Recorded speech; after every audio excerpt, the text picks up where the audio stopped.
Lord, for those of us who are weary, please restore our strength and help us to make time to be with you where you can restore our strength. Amen. So today I was uncomfortable. My body was aching and hurting, and I don't want to complain. So when I came into prayer, I said to Our Lady, please forgive my complaining, Mother. I wasn't saying anything, but I was feeling it. Even though I'm trying not to, my body is just so uncomfortable. Of course, what do you think she said? Offer it up. Offer it up, beloved. It is a worthy offering. It is distracting, but it's distracting for me. Please help me through this. I'm trying to find a way to get out of all this pain, right? Claire, just keep on going, ignoring the complaints of your flesh.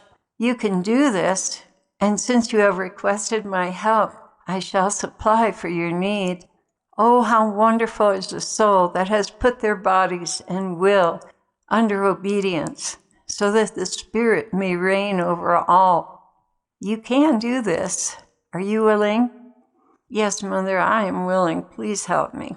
What's on your heart today? She answered me, the situation in the Ukraine is far more complicated than people suppose, and President Putin is acting with a goodwill. However, he is only a man. He is not God, and is subjected to outward forces that would push him over the brink. Pray for this man. Pray much for him, for strength, integrity, and endurance. In the meantime, you who live in this country, continue to prepare, continue to pray, and again, I ask you to pray for your enemies.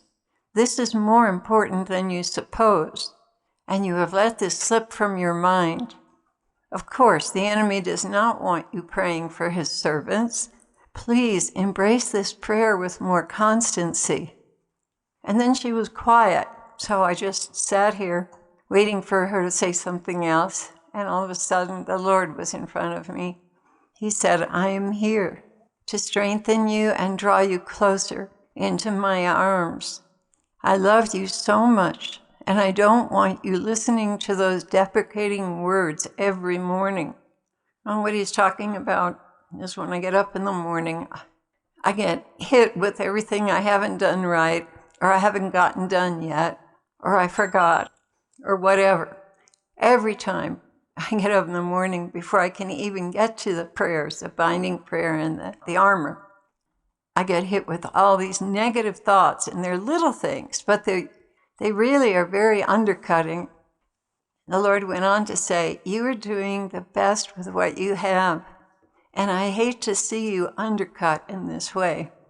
I guess sometimes I get to the point where I'm comparing the ability of other people to get things done with myself, and I never should do that. That's not the right thing to do at all. But I look up to certain people, and I think to myself, why can't I be that way? And it goes into a downward spiral from there. So I know I have to stop doing that. He said, I am pleased with you. I am.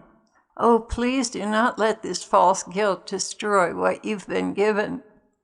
They're trying to paralyze you so you will not have the confidence to work and do what is yours to do.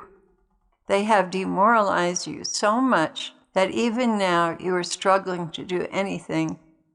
I want this condemnation to come to an end.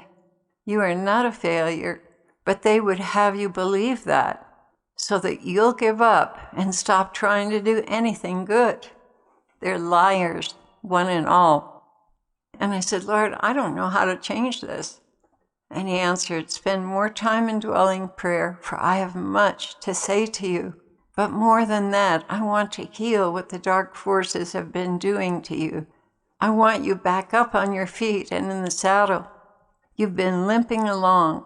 As a matter of fact, you are not the only one. My dear ones, now he's addressing all of us and people on the channel. My dear ones, I can see the effort you are making with the very little you have, and I want to increase you. Spend time alone with me, because there is so much I want to impart to you that you will need.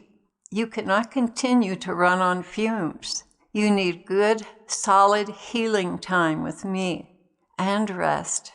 This is a time where I wish to draw my brides into deeper intimacy, cleaning out the old leaven and filling you anew with the fresh. You have been through many tiring battles, and you really have not had all the rest and healing that you need. I want you to come forth vibrant, alive, and committed. I need this from you, and I will prepare you to receive it if you will devote more time to me, especially in the evening. Since we've made a change in our schedule, we have a lot more time in the evening. He continued, do not waste this time. Rather, look forward to coming home to your husband who loves you and tuck in with him. Or even if you have a roommate, explain to them what you're doing so they will cooperate. This will also be a very good example to them to be doing the very same thing. Find a quiet place where you will not be interrupted. Even a storage room would work. Just as long as you have your own space and it's very quiet, you and I can concentrate on one another. This will also be a very good example to others to be doing the very same thing with their time in the evening. So many times I watch you in the evening wasting time when I desire to be with you.